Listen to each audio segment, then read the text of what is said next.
Hey everyone, my name is Chad. I'm with NorCal SoCal Raptor runs. Today's video is about the basic equipment that you need to come on a Raptor run. So it's only a few things. We keep the barrier to entry really low. It's amber dust lighting that faces the rear. We'd like to see a third brake light application for this. Third brake lights get the light the highest that they possibly can. Now, there are other positions that you can put the light that are acceptable. You can put them on the top of the bulkhead.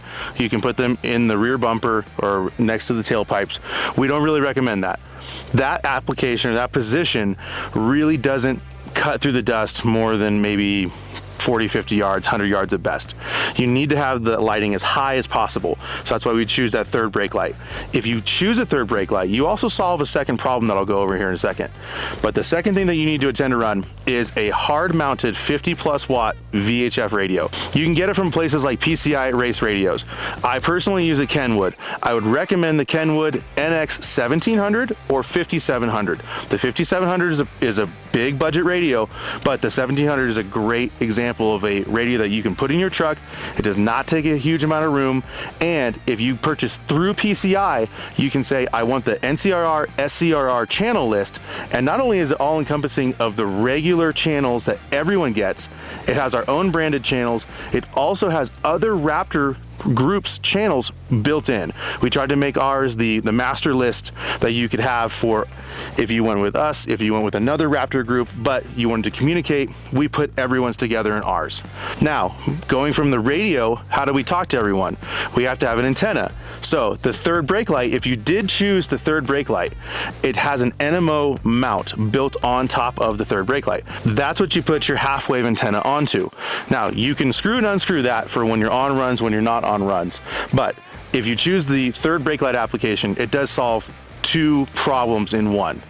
The third thing that you need, and this is pretty much the final thing to be honest, you need off-road navigation. Ford has solved this pretty well with integrating Onyx off-road into the CarPlay system. So if you have CarPlay, you can run Onyx off-road right on your dash. There's no other things that are needed.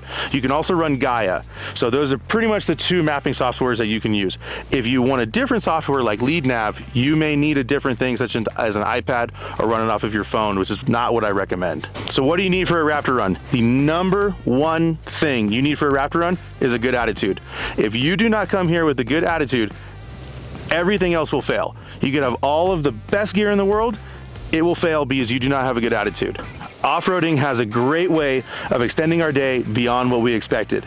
So if you're not comfortable with hanging out with people, with helping to get everyone off the trail, and you're kind of throwing a stink about stuff, that's gonna be a really, really toxic thing inside of a group, and you're really gonna be kind of weeded out, and it's not gonna be a very good time for you. So please come with a good attitude. That is all we really ask for, on top of a couple small gear requirements. So basically, you need to have a good attitude and 3 pieces of equipment. Other than that, come on the run, don't be scared. No one's gonna make fun of you, no one's gonna haze you. We're gonna have a really good time. In the next video, I'm gonna go over if you like Raptor runs and you came to one, you really enjoyed it, and you wanna go a little bit further, I'm gonna go over some really, really good pieces of equipment that you should carry in your truck to be more self-sufficient. I'll see you guys later.